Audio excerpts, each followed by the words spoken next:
देखो मैं आपको एक बहुत इंटरेस्टिंग कहानी बताने जा रहा हूँ इस मोहनजोदड़ो की प्रीस्ट के बारे में और मोहनजोदड़ो से ही प्राप्त वो जो डांसिंग गर्ल है ना कांसे की। ये बात 1945 के आसपास की है। भारत का विभाजन हुआ नहीं था और ये प्रीस्ट पुरोहित जिसको कहते हैं इसको और जो वो डांसिंग गर्ल है कांसे की, ये लाहौर के म्यूजियम में रखे हुए थे। मार्टिन व्हीलर उस वक्त भारत के क्या थे, अविभाजित भारत के एएसआई के डायरेक्टर थे। उन्होंने कहा यार ठीक है, ये लाहौर के म्यूजियम से हम ये पुरातात्विक सामग्री दिल्ली लाते हैं और यहाँ पर क्या लगाएंगे, प्रदर्शनी लगाएंगे। तो लाहौर के म्यूजियम में जो 12,000 पुरातात्विक सामग्री रखी हुई थी जो कि मेनली हड़प्पा और मोहनजोदड़ो से आई हुई थी, वो कहाँ गई, दिल्ली आ गई। दिल्ली तो आ गई लेकिन वो दिल्ली से जा नहीं पाई और क्या हो गया, 1947 में भारत का विभाजन हो गया। अब पाकिस्तान वाले हल्ला मचाने लग गए कि भैया हमारी तो सारी जो पुरातात्विक संपदा है वो तो दिल्ली रखी हुई है, मोहनजोदड़ो का पुरोहित और वो डांसिंग गर्ल वो भी उन्हीं के साथ यही थी। अब भारत वालों के हाथ में तो सारा मामला था, बोले हम तो नहीं देंगे।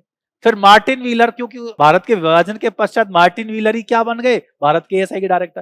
उन्होंने कहा भाई देखो ऐसा मत करो, आधी संपदा को हम पाकिस्तान को लौटा देते हैं। अब सारी संपदा पे सहमति हो गई, दो चीजों पे आके अटक गई बात, एक तो इसके ऊपर और एक डांसिंग गर्ल के ऊपर। पाकिस्तान चाहता था कि मैं तो दोनों लूंगा, भारत वाले अड़ गए कि दोनों नहीं देंगे, कोई एक ले ले तेरी इच्छा है। उन्होंने क्या कहा कि यार ये जो डांसिंग गर्ल है क्या है, नग्न है। पता लगा कि हम इसको पाकिस्तान ले गए और कोई विवाद हो गया, तो उन्होंने क्या हमको तो ये दे दो पुरोहित। तो पुरोहित तो चला गया उल्टा दोबारा पाकिस्तान, लाहौर, और डांसिंग गर्ल ले गई भारत के राष्ट्रीय म्यूजियम में। अगर मार्टिन व्हीलर वो सामग्री नहीं लेके आते 12,000, तो भारत को कभी भी नहीं मिलती, ना तो डांसिंग गर्ल मिलती, ना उसके साथ जो 6,000 और महत्वपूर्ण पुरातात्विक सामग्री थी जो हड़प्पा और मोहनजोदड़ो से मिली थी, वो कभी भारत आती। तो ये कई बार क्या है, इतिहास में कुछ ऐसे महत्वपूर्ण घटनाक्रम होते हैं जो अनायास ही घटित हो जाते हैं, जिनकी हम कई बार व्याख्या भी नहीं कर सकते। तो ये इसके पीछे की कहानी थी। भारत आ गया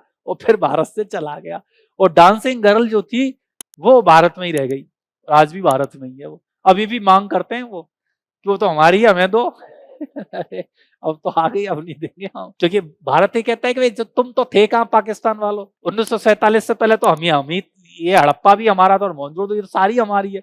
भारत का तर्क भी सही है।